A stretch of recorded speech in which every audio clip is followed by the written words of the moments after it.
Everyone joining us. We're just going to give it another minute or so people can join.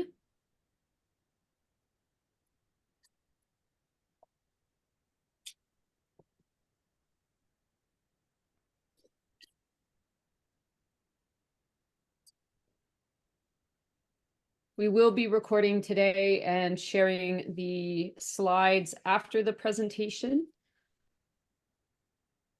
So if anyone knows of anyone who misses it, we will send the link out and it will be on our YouTube channel afterwards.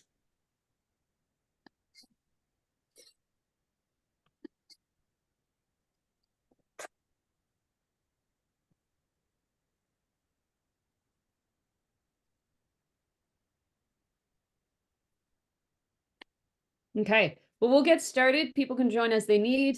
Welcome, everyone. Great to see so many people back. Today, we're going to be continuing the conversation about speed. Really, today is a foundational day, just going through definitions and uses of the different types of speed. For those of us who were at our coaches conference, you have already met Joao. Joao will do a little bit more of an introduction of who he is and the research that he's doing. And he will be co-facilitated by Eric. Eric, as you know, is our high performance lead. And we'll be just jumping in with a bit of the coach's perspective on this. This is a 1 of 3 part series on speed. Today is really just about building common definitions and understanding, and then we'll go and move into the more sort of YTP planning and prescriptive part of how to plan for all these different types of speeds. So I will stop there and we'll hand it over to Joao and Eric. And oh, sorry, and if you do have questions, just throw them into the chat or put your hand up. Thanks. Thanks, Julie, for the intro. And yeah, as you just said, if anyone has questions at any point during the presentation, feel free to interrupt me and ask your question, or raise your hand, or put your question in the chat window. My name is Joao. I'm a PhD candidate at the U of A. If you were at a coaches conference in late April, then you have seen me present. My research is entirely focused on endurance sports, particularly in this idea of what we're going to see later on called intermittent endurance events. Basically, endurance events where you have lots of variations in intensity throughout the race. And I'm going to show you how that is quite relevant for cross-country skiing, for biathlon, and why we need to pay attention to a few different types of speed to actually be able to succeed in these types of events. So as Julie said, today is more of a foundational day, so we'll save more of that prescriptive side of things and how we develop these different types of speed and how we fit them within our yearly training program for our subsequent sessions. And we're going to really focus on understanding, hopefully, what we mean when we talk about critical speed and maximal aerobic speed and maximal sprinting speed, which are the 3 types of speed that we're going to discuss today. And then we're going to specifically focus on why is each one of these types of speed relevant to performance for us. So this is a training zone model that I'm pretty sure you're all familiar with. And basically what this does is that it just shows us that there are different physiological responses and different intensities associated with the different training zones or exercise intensity zones that we have, from very low intensity subaerobic type of exercise all the way to alactic sprinting when we're talking about developing maximal sprinting speed. And what I want to say about this one specific slide is that you're all involved in a very, very technical sport. And so at each one of these intensities, your mechanical efficiency, your technique is going to be essential for you to not only be able to reach those required speeds that you want, but also your ability to sustain those higher speeds. And so here's where I acknowledge that my background has been with running, cycling, triathlon, and so I won't talk about the technique component or the biomechanical efficiency related to the different techniques in cross-country skiing. And so this presentation is a lot more focused on the physiological side or the physiological demands to sustaining these types of speed. And just so that we're clear, when we talk about intensity, remember that intensity is something that we can measure in different ways. And so I presented a couple of examples here, and we can talk about intensity based on a percentage of your heart rate max or based on a percentage of your VO2 max. The most common that probably many of you use is your rate of perceived exertion, so your RPE. And it's just to reinforce that at each exercise intensity that you have, you can measure, you can use different metrics to make sure that you are actually hitting that intensity target that you have. And so when we start talking about developing critical speed, then we know that this is a hard effort, a 7 or 8 in a 1 to 10 RPE scale, that I have to be exercising at 90 to 95% of my heart rate max if that's what I want to develop, and so on. So just keep in mind that there's different ways to measure intensity, and there's different metrics or different values for intensity within each one of these exercise zones. And so this is a brief overview of the types of speed that we find across that intensity continuum. And you have here your velocity, your first threshold, so you can call that your lactate threshold 1 or your ventilatory threshold. And it's not that it doesn't really matter to performance, it's just that a difference in velocity at this intensity is not going to separate two athletes between being more or less successful in a specific event. And our velocity, our second lactate threshold, or as we say, your critical speed, and I know that this is something that someone correct me at a coaches conference, and this is correct. Velocity at the second threshold and critical speed are slightly different. I'm just putting them together for the sake of ease here, and critical speed actually happens slightly above the velocity associated with the anaerobic threshold as you have in your 8-zone model. So this is a speed that separates the zones 3 to zone 4 to zone 5, and this is incredibly important for performance in longer distance races. And our maximal aerobic speed is basically that speed that separates zone 5 to those two super maximal zones in zone 6A and 6B. And maximal sprinting speed will be the maximal speed that you can sustain in an all-out effort. And it is incredibly important for that finishing sprint and overall race performance. And keep in mind, the key point here is that all these types of speeds are important. It's just that their contribution to performance is going to depend on the event that we are competing in. And again, just a quick definition so that we're clear on this in terms of what we mean when we discuss VO2 max. So keep in mind that this is the highest oxygen intake that you can achieve despite an increase in exercise intensity. So if you're on a treadmill and this is a graded exercise test, even if we increase the velocity that you're exercising, if your oxygen consumption doesn't go up, then that tells us that you have reached your maximal oxygen consumption, your VO2 max. So your capacity to aerobically produce energy for exercise. And there's two types of VO2 max. We can talk about your absolute VO2 max and your relative VO2 max. And your absolute is just expressed in liters per minute, and your relative is expressed in milliliters per kilogram. So it takes into consideration your body weight. And for us, what is incredibly important to know is that at many different moments in the races, particularly during those uphill sections, we can reach what we call a super maximal intensity. And we're going to see that those super maximal intensities can lead us or lead your athletes to exercising at intensities about 140, 160% of your VO2 max. And all that means is that you have reached that upper threshold of your aerobic energy production, and now you're just increasingly requiring more and more of your anaerobic energy system. And this is going to come at a cost to your performance that we're going to see later in this presentation. So moving on specifically and talking about why each type of speed is important, let's start talking about critical speed.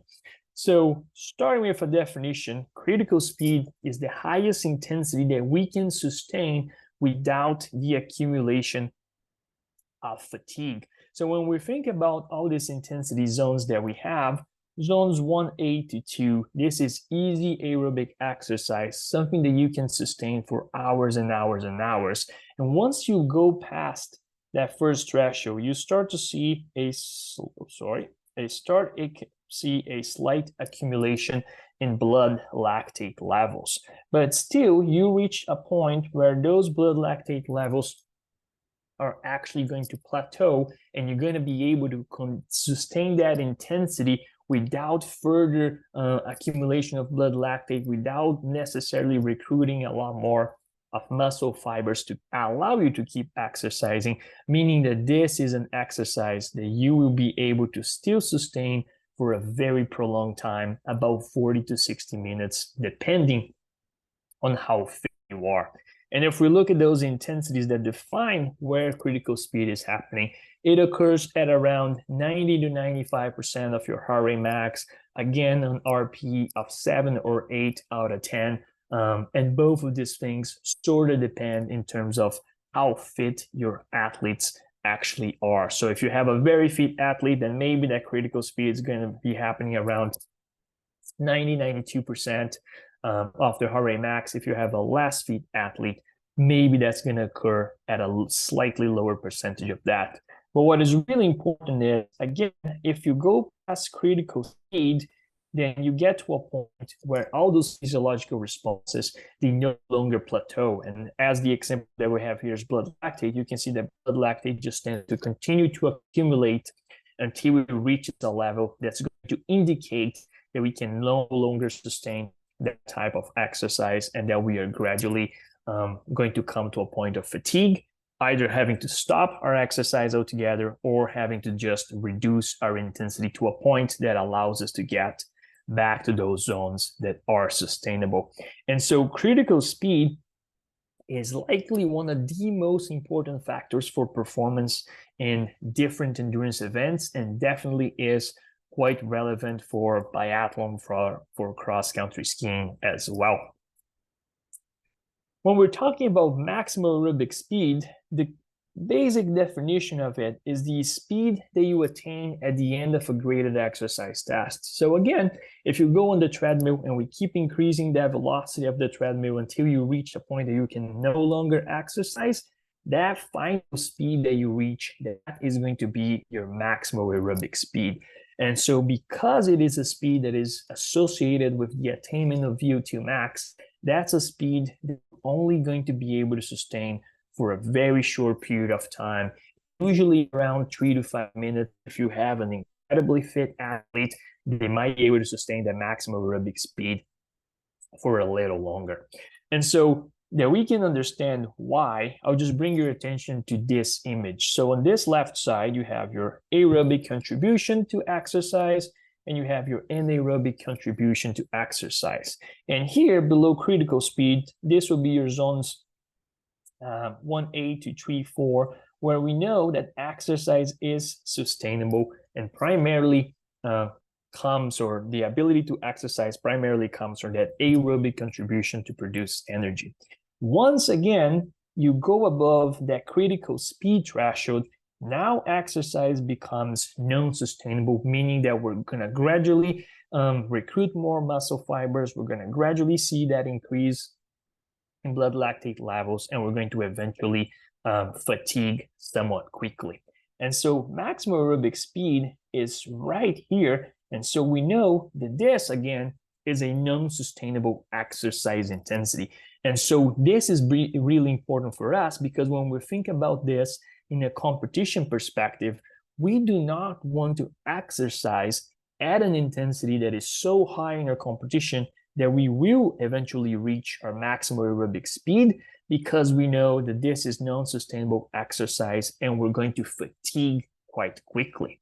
On the other hand, if you're doing this in training and your goal is to actually increase the point where your maximum aerobic speed is occurring, then the entire goal of your session is to spend as much time as possible close to your maximum aerobic speed. And so if you're trying to exercise to develop maximum aerobic speed, then know that this should be efforts above the intensity that you would see associated with the development of a critical speed. This is going to be something that you're only going to be able to sustain for a very short period of time, which is why if you go back and look at the training zone training intensity table, you're going to see that efforts to develop maximum aerobic speed are around 2, 3, 4 minutes in duration, because this is very likely what you can sustain. And so again, if you get to this velocity during competition, that aerobic contribution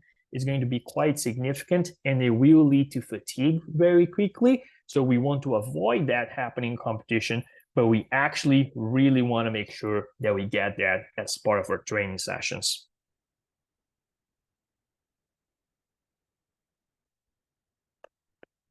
Maximal sprinting speed is the highest velocity that we can attain during a short effort. So think about if you go out and you do a 6-second absolutely all out, that highest velocity that you achieve during that short effort is your maximal sprinting speed. And you have it referred to as anaerobic alactic sprinting, and that alactic comes from the fact that your maximal sprinting speed or those types of efforts would use your ATP PC energy sources, so very fast to provide you with that energy, but very limited in the quantity of energy that they can actually provide, which is why you want to keep your efforts very, very short when you're doing these types of session.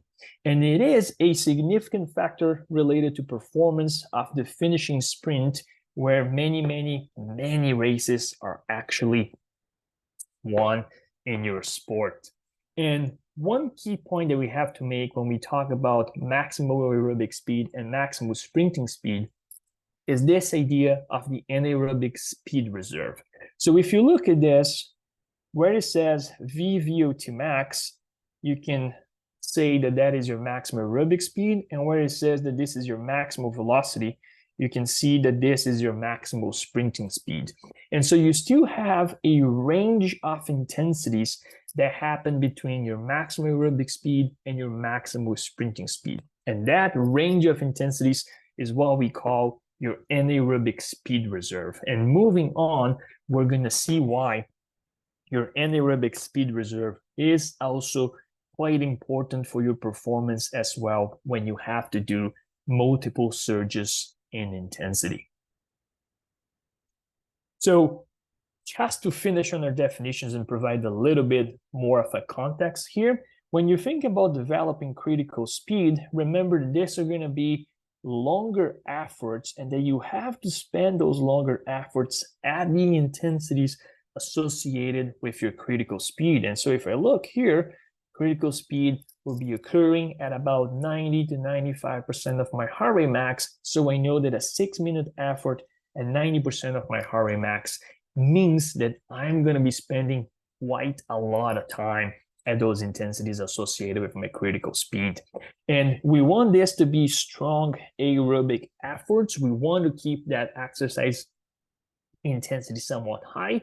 And so we need only a short amount of rest in between the sets. So for example, here, 6 minutes at 90% of your heart rate max, you recover for 2 minutes, and you repeat this many times so that you can accumulate quite a lot of time within that intensity associated with your critical speed. When we're talking about your maximal aerobic speed, again, if you're trying to develop that, you have to spend a significant amount of time at the intensity associated with your maximal sprinting speed, which, as you can see here, will be, for example, above 95% of your heart rate max, an RPE of 9 to 10 during those 3-minute efforts that you're doing. So very intense exercise, because if we are trying to make sure that we are reaching that intensity that is very close to our VO2 max, we have to exercise at those intensities to develop that ability to perform more exercise there. And so we likely will need a slightly longer rest just to make sure that we can maintain the intensity of those 3-minute efforts.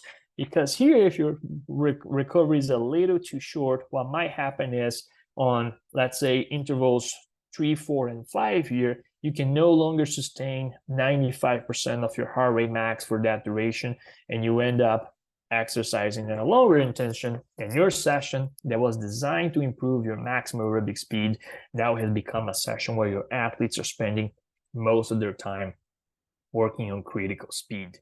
And lastly, to look into alactic sprinting here, maximal sprinting speed as well is developed exercising very close to those all-out intensities. And so your quick example here is 10 sets of 6-second all-out efforts, and that recovery period becomes even more important, because remember that your alactic sprinting relies on your ATP PC system, which is very limited and can provide all the energy that you need for those 6-second efforts. But then you need to significantly restore those ATP PC stores. And in about 2 to 3 minutes, you can replenish most of that. And so just one point that I want to make here is that when you're trying to develop your maximal sprinting speed, your efforts don't have to be all out the entire time. So assume that you know what your athlete's maximal sprinting speed is. Your athlete's maximal sprinting speed, let's say, for example, is 20 kilometers an hour. You can ask your athletes to do sprinting efforts at 75% of that, or 80 or 85% of that. So if my athlete has a maximal sprinting speed of 20 kilometers an hour, I can ask my athlete to do 10 sets of 6-second efforts at 18 kilometers an hour, for example, and I have my athlete working at 90% of their maximal sprinting speed. There's a question in the chat. Is this graph and the suggestions for adults? Yes, this is the graph and the suggestions for adults. I think this training zone model is the one that you have to working with your higher performing athletes. In the subsequent lunch and learns that we're going to have, when we're talking about specific prescription to develop critical speed, maximal aerobic speed, and maximal sprinting speed, we do have different intensity zone models based on the athlete's developmental level, if that makes sense. Eric, any questions or comments you'd like to make before we move on to the next part? No, that was great. Yeah, so far, Joao. Yeah, no, everything's ticking along perfect here. All right. We have another hand up. Can we, before we move on? Oh yeah, sorry, I didn't see the hand. Daniel Doiron.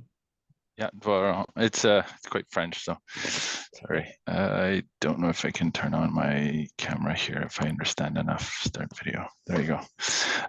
Yeah, thanks for great information. I kind of have this dilemma in my mind where, to me, maximum sprinting, the word speed, aerobic speed and critical speed, to me, is quite. I guess I might personally try to link it to intensity instead, because speed will change. You know, you have a wind in your face and all of a sudden your speed is gone, right? So so I'm trying to translate this in my mind, that every time I hear that word speed, to me it's kind of trying to flicker into an intensity instead. So I appreciate your graphs and everything else to show that kind of in there. Is that something that is do you use the word speed, I guess, because in the labs, it's a more constant, it's the same tool over and over again, and that's the kind of the reference point that you've been using? Or is it really truly a tool that you do use, or is it intensity in the field, I guess, or? Mm-hmm. Yeah, Daniel, that's a great question. I use the terms speeds in this scenario because it's actually quite common to be used by coaches in the field as well. And so obviously this three metrics, critical speed and maximal aerobic speed, particularly this two, but also maximal sprinting speed, this is very, very used in research as well, particularly, like I said, critical speed and maximal aerobic speed. But I agree with you that one of the big things and that we try to do with those first couple of slides is to show you that what they actually do is they represent a certain intensity of those efforts that you're performing.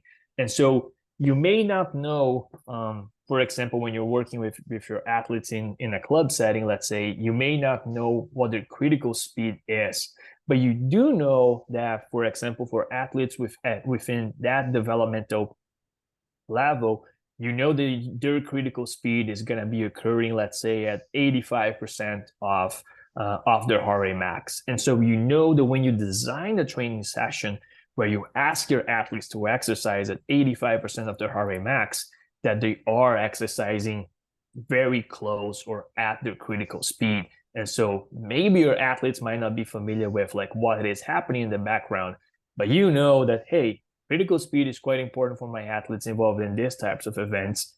My goal as a coach is to improve my athletes' critical speed. These are the intensity parameters that I need to get my athletes to exercise at so that they can actually improve their critical speed. And so I feel the speed term might be more relevant for you as coaches, and then your athletes are going to understand this depending on the conversations we have with them as different types of efforts that you need to have. So you design the program to improve these different types of speeds, and you give your athletes those parameters. Like, this is a 6 minutes effort, and if you think about how hard this feels on a 1 to 10 scale, this should feel like an 8. So if you're trying to talk to the person who is running right next to you, you won't be able to run. You're only going to be able to say a couple of words, and that's about it. And then you know that your athletes are nailing the actual intensity that you want for that session. Does it make sense? Totally. That's exactly. Yep. Thanks. Yeah, I was just going to echo what Joao just said, Daniel, is what what we're seeing in the field, and what part of our job as the coach is to really educate the athletes, because not often a club has lactate analyzers, and even some athletes don't have heart rate monitors, which is one of the, I believe, was one of the bare minimums that the athletes should have, because it's really going to inform their training. But our job is to help educate them as to what type of an effort that was. That was an anaerobic effort because the RPE was at a 5.6, or critical speed was at a 7.8. And today you're not going to be at the end of this workout, you're not going to like me very much because it's MAS and you can only say very short words. So I think that's a big piece of our job, is just to educate until you do have the ability to utilize some of those other tools that you may not have at the club level. I will speak to a few other things coming forward, and just kind of trends that I've noticed in the environments. But we'll let Joao continue on here. But great question. Thanks. Yeah, and Eric made a really good point, because when you educate your athletes about this is what a critical speed session should feel like, this is what maximum aerobic speed session should feel like, when they are competing, they might come back to you after the race and say like, wow, coach, this was critical speed for 65 minutes as I was exercising. That is exactly how I felt compared to our training sessions and so on. So that education piece is quite important.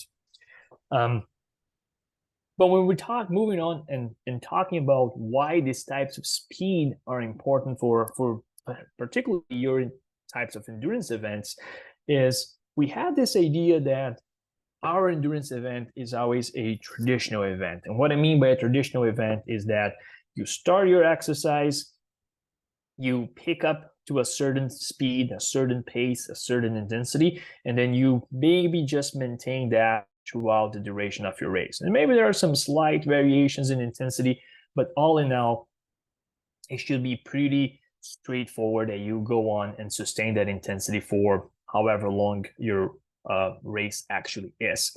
But there's this idea coming up in terms of intermittent endurance events. And what we mean by intermittent endurance events is endurance events where you have a variable pacing profile, so where your intensity is alternating during the race, and that intensity oftentimes goes into very high intensities, supramaximal intensities many of the times, and then you alternate that with periods of low intensity.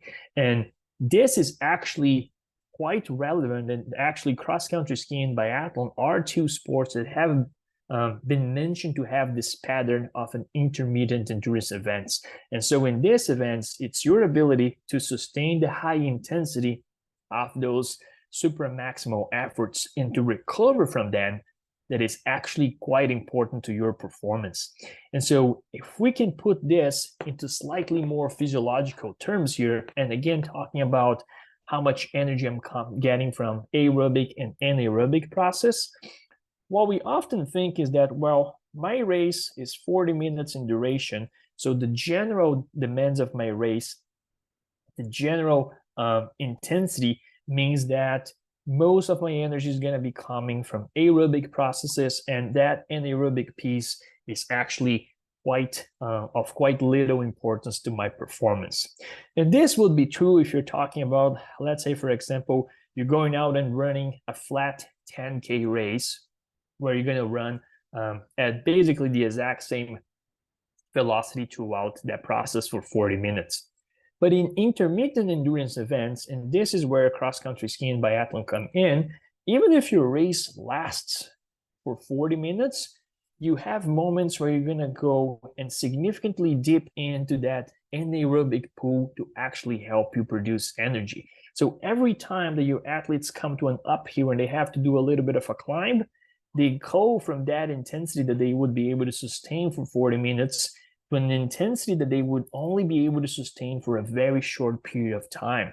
And after that, they're going to come to a point of lower intensity in the race where that aerobic energy becomes more important. And basically, in those types of races, you're just going to be shifting back and forth between needing a lot of energy coming from your anaerobic sources because you're doing those supramaximal efforts, and then recovering and going back to a point where aerobic energy is going to be providing most of what you need.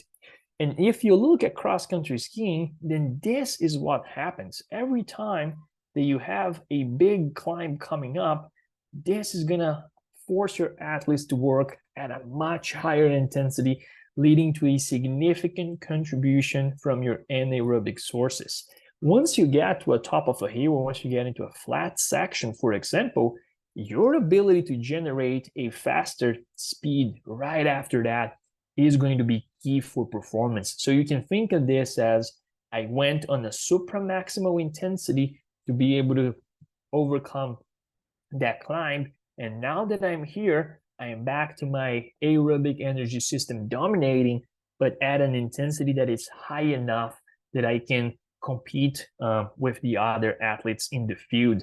And so in these types of races, your ability to sustain that higher intensity during uphill sections is key to performance, because if each race has about a third distribution of flat, downhill, and uphill sections, your athletes spend more time in uphill sections than they do in flat and downhill. And so they have to be able to sustain those higher intensities if they want to perform, and sustaining those high intensities requires a lot from their anaerobic energy system. The sprint to the finish line, we're going to see when we talk about maximal sprinting speed, that is also quite important for performance, and that's another point where you're going to require a lot of anaerobic energy system. So again, just to make the point, your athletes are not going to be spending 40 minutes in the same exercise intensity zone, relying almost exclusively on that aerobic process for energy. They're going to dip and significantly need those anaerobic energy sources and keep alternating throughout this process for the duration of the race. And this is why we call this an intermittent endurance event. And so, as we said, all types of speed are essential for race performance, and all types of speed are going to influence performance in different ways. And so we're going to dig a little deeper and see how critical speed, maximal aerobic speed, and maximal sprinting speed in particular influence your overall performance. So remember that I mentioned that if you're exercising and your race lasts 40 minutes, for example, there is an overall race demand, an overall intensity that you have to sustain throughout those 40 minutes. And oftentimes for many events, that intensity occurs around the intensity associated with your critical speed. And so if your red line here indicates your critical speed, and I draw a blue line that indicates my average race intensity, if my average race intensity occurs at a point that is higher than my critical speed, I'm going to be exercising for that duration of time in my zone 5. And we know that any intensity above that critical speed is non-sustainable. And I will be gradually producing more lactate, recruiting more muscle fibers, and all those processes are going to gradually lead to fatigue. And so either I slow down or I will have to stop exercising and I'll get dropped out of my race, because now the race is happening above an intensity that I cannot sustain. And so the first key point here is that if I shift that and I can train my critical speed, can train my athlete's critical speed to happen at a higher intensity, now my critical speed is above my average race intensity, meaning that I am not going to spend the next 20, 40 minutes trying to exercise in zone 4. I'm actually going to spend that within zones 3 to 4, where blood lactate is going to plateau, where my oxygen consumption is going to plateau, where I won't be requiring to recruit a lot more muscle fibers to help me do that work, meaning that this is something that I'm going to be able to sustain for a prolonged period of time. So increasing your critical speed is going to reduce the overall demands of your race, and that's going to allow you to sustain a higher intensity throughout the race without incurring as much fatigue, meaning you exercise at a higher pace, you fatigue less, and you get to the end of your race fresher, which allows you to perform better in those final moments that are so important.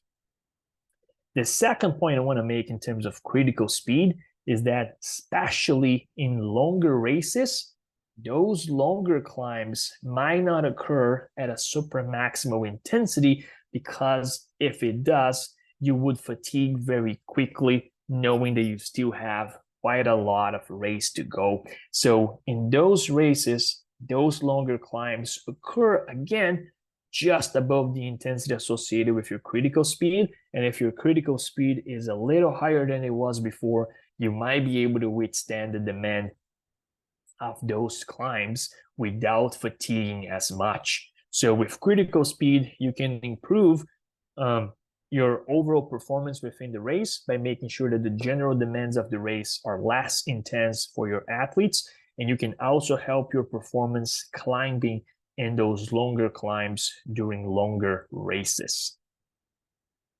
But as I mentioned, the average race intensity only provides you a snapshot of the actual demands of the race.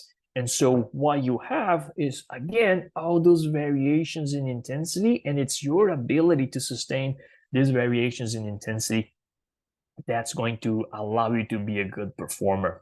And what we have here, for example, and I'll highlight 3 moments in particular in relation to maximum aerobic speed, is that every time that you have to go uphill, there's plenty of research in cross-country skiing that shows that the athletes that have a higher maximum aerobic speed actually perform better in uphill sections.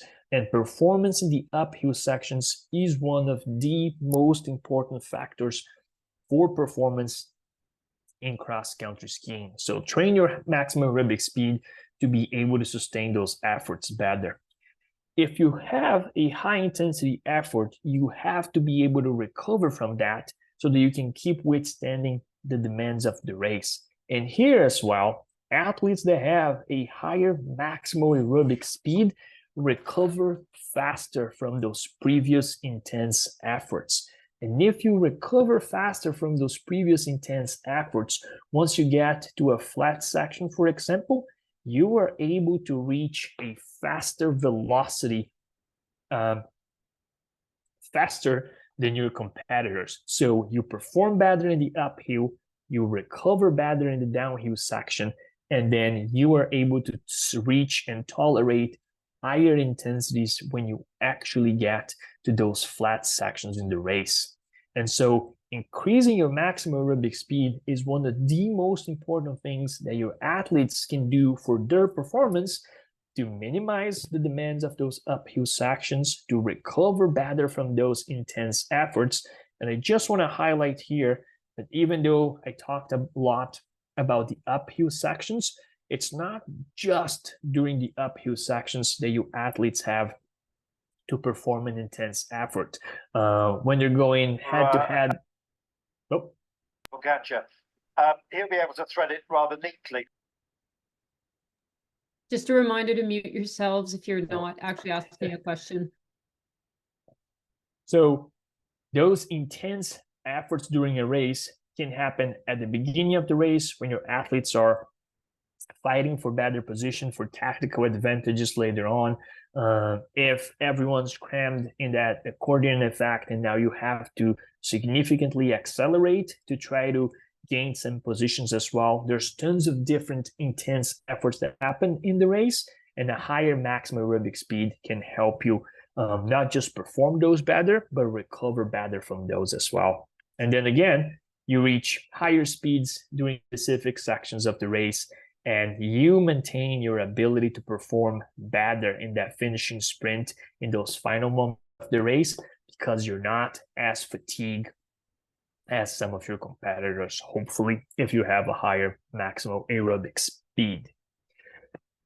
Moving on to maximal sprinting speed, I'm going to start by reminding you that all those intensities between maximal aerobic speed and maximal sprinting speed occur within your anaerobic speed reserve. And your anaerobic speed reserve, as I mentioned, is quite intense, it's quite important to performance. I'll just bring the image back. And so here you have your maximal aerobic speed, and here you have your maximal sprinting speed. So all these intensities in between occur within your anaerobic speed reserve. You can see the term power as well, and you use anaerobic power reserve or maximal aerobic power or maximal peak power if you're talking about cycling, and then you're using watts. But just remember that all these intensities are going to be non-sustainable. And if you look at the graphs here, you can see that your anaerobic capacity or your anaerobic contribution to that type of exercise is obviously going to increase if the intensity of your efforts is higher. So if you assume, let's say, for example, that this is happening at 25% of your anaerobic speed reserve, so 25% of the difference between maximal aerobic speed and maximal sprinting speed, and some efforts are happening at 50% of that difference, then the efforts that are occurring at a higher percentage of your anaerobic speed reserve are going to require a lot more of your anaerobic capacity, meaning that you're going to fatigue a lot faster. And this is actually what we did for some of my research for my degree in the lab. We actually asked participants to perform 15 10-second sprints at different intensities. And because we use cycling, we call it maximal aerobic power and anaerobic power reserve. So just remember that these are analogous to maximal aerobic speed and anaerobic speed reserve. And what I'm showing you here It's just the blood lactate concentrations from doing those 10-second efforts at 3 different intensities. Either the intensity associated with your maximal aerobic speed or at 25 and 50% of that anaerobic speed reserve.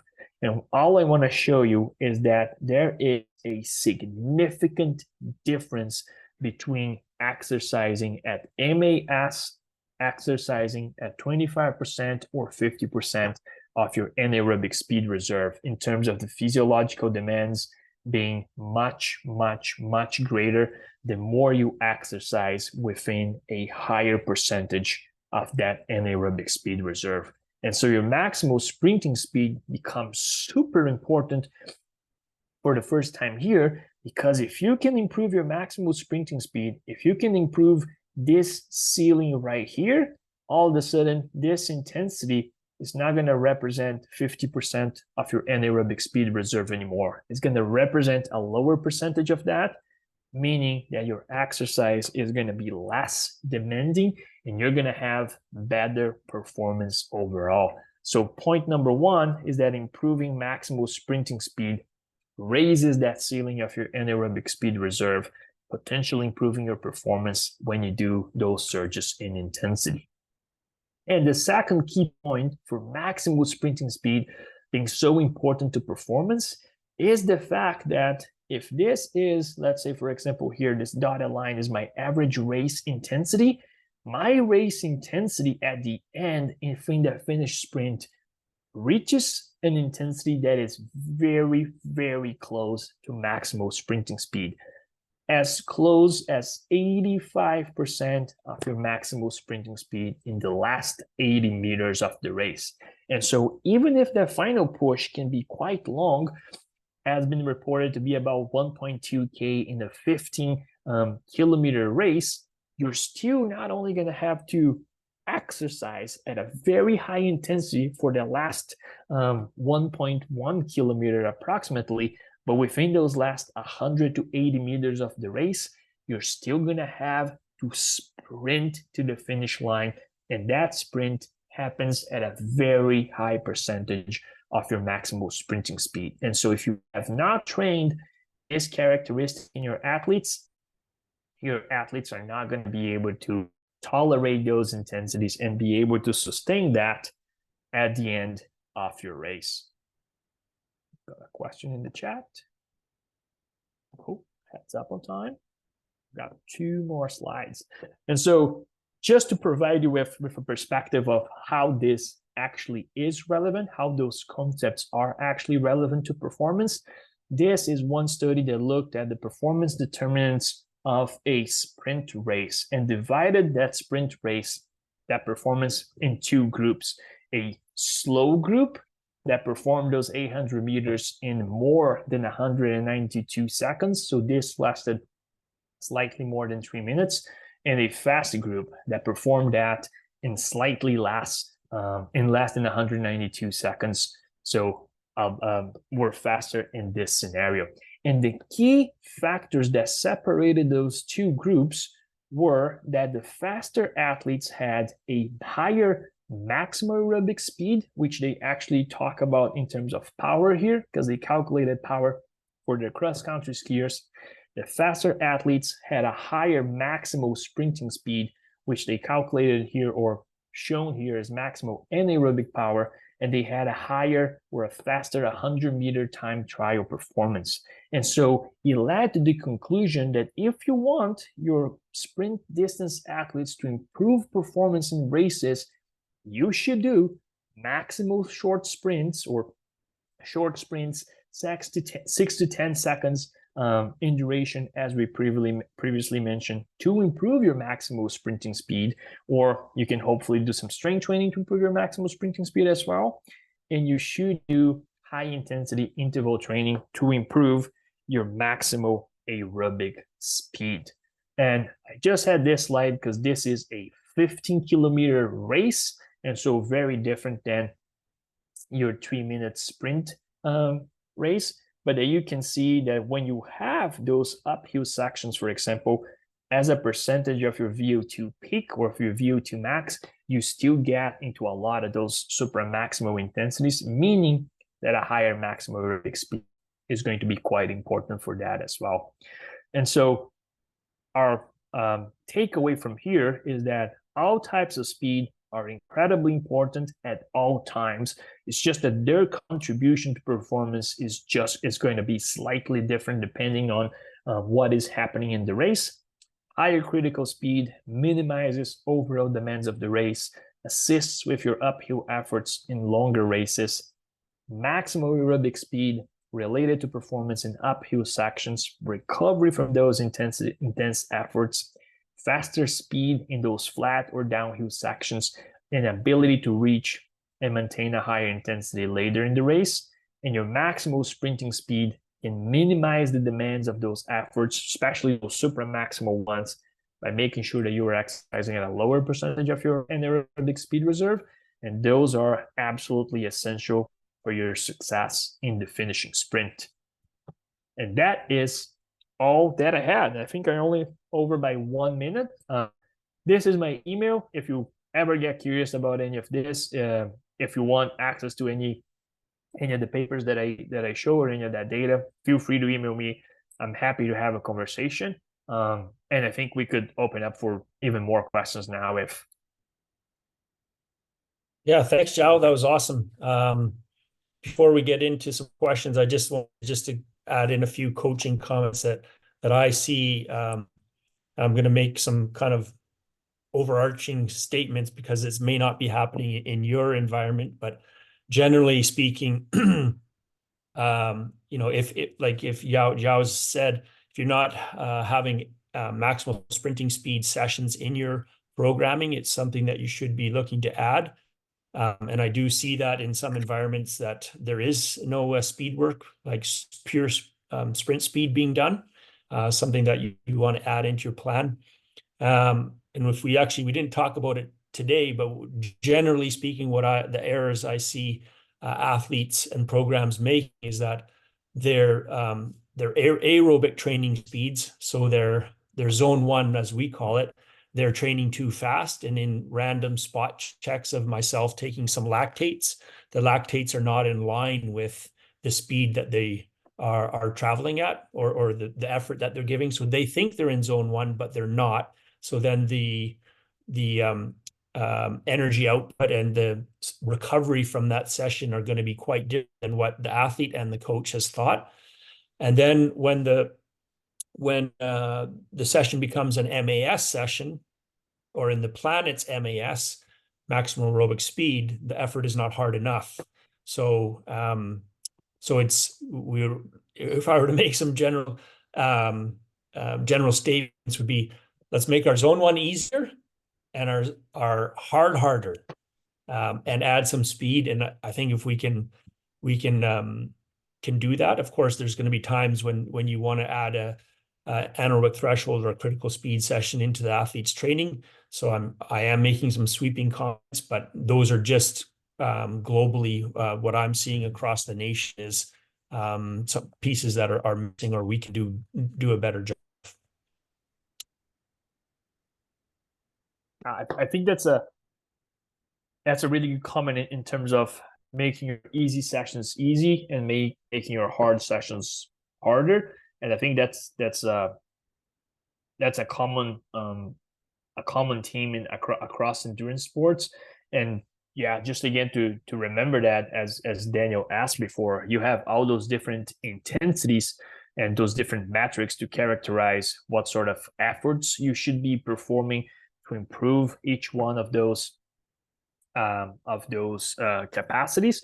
And so just remember that specificity is a key training principle, right? And so if you want to develop your maximum aerobic speed, those sessions are going to have to be quite hard. So you want to be exercising at all those intensities that are associated with maximum aerobic speed. Same for your aerobic sessions, keeping them low intensity enough so that when your athletes show up to the high intensity work, they're actually fresh enough that they can sustain the intensity that you're going to be asking of them. Cool. Any more questions?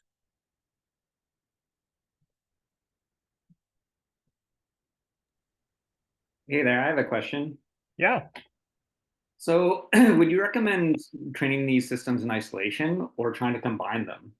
Like, start like critical speed and use terrain and a big climb to work on higher intensities, or any thoughts on what would be an effective way to train these systems, how to structure practices to develop them? Can I Eric, jump in on this one? yeah. Sorry, we have an entire second presentation, Chris, on this. Like our speed part 2 goes right into developing athletic abilities specific to critical speed, MAS and MSS. And we're going to look at U16, U18, U20, and then the train to win athletes. And what's the difference between developing a system, maintaining a system, refining a system, and like way more into the prescriptives of, if this is what you want to do, this is how many practices you need to be doing in this sort of time period at this level of athlete, which then you guys take and add your art of coaching to.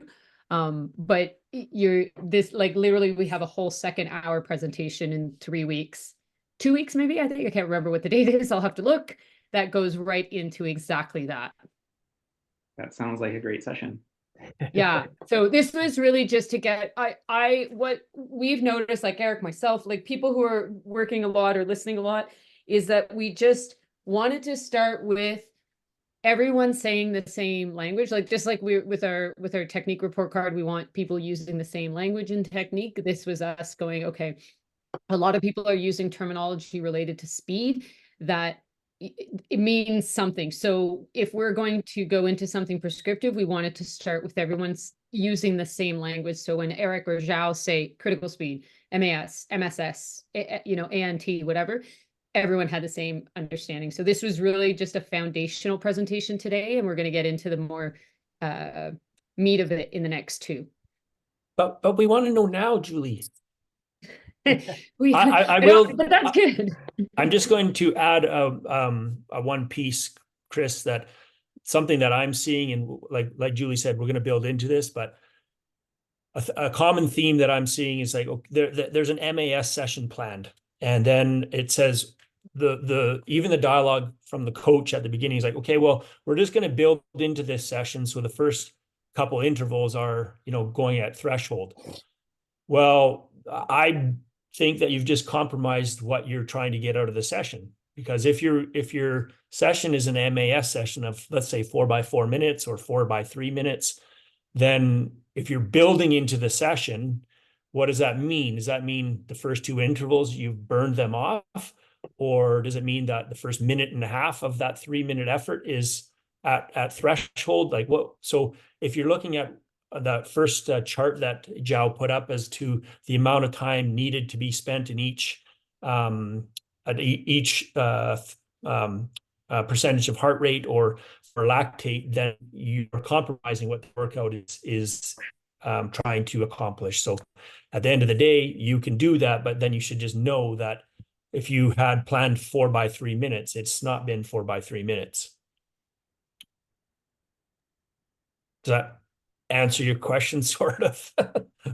No, not entirely, but I mean that's a good point too, right? Like you see that a lot where people even talking about pacing, like how to pace it, and then the pacing is too easy, and then instead of that 4-minute effort, they're actually getting like a minute and a half.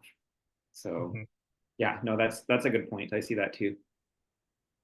Yeah, and Chris, just one thing, for example, you mentioned like changes in elevation within your section. So let's say that you're getting like a 2-hour easy slow low distance session. If you want your athletes to make sure that session is quite easy, because that's what you're trying to accomplish in that day, and all of a sudden they get to an uphill section, like, what do you ask them to do? Do you ask them to sustain the same pace that they were doing before, or do you ask them to reduce their pace a little bit while they're going uphill? Like me personally? Yeah. I try and plan out. I try to use the terrain. So if it's meant to be easier, I try not to tell them that we're going to ski a loop that is like 60% uphill, and then 20% downhill. So yeah, great, because you're gonna have to take that into account, right? Because if you want a session that is easy and now all of a sudden they're sustaining the same intensity with like the same pace that they were now that they're going uphill, that's gonna all of a sudden like become much higher. Heart rate's gonna go up, oxygen consumption is gonna go up, the lactate levels is gonna go up. So there are things that you're going to have to consider when you're prescribing those training sessions. But as Eric was saying, what you want to make sure that your athletes are nailing whatever intensity they need to get the adaptations that they want. So if you want them to exercise at 65% of their heart rate max because this is an easy session, and they get one uphill and they decide to keep going, heart rate climbs up to 90, and all of a sudden you realize like, hey, this is not the intensity that we actually want for this session, because we're not getting the adaptations that we want from those long, slow efforts. So those are things that, you mentioned a really good point that, if you want a session to be easy, you don't ask your athletes to do a loop that is mostly uphill, because you know that that's not going to be an easy session, right? So it's something that will be interesting in terms of how each coach manages that terrain piece to make sure that your athletes can still sustain the intensities that you actually want them to endure for that specific period of time. And how the coach is educating the athlete to adapt their intensity to the terrain, to maintain the intensity in which they want to be working. So good. Any more questions?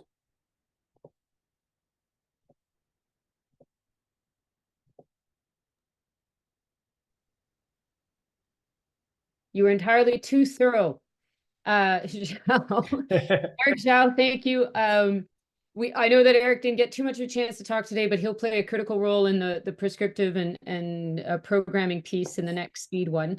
I'll put the date in the link, or actually probably Nathaniel will put the date in the link in our coach WhatsApp group. We will send out the PowerPoints from today.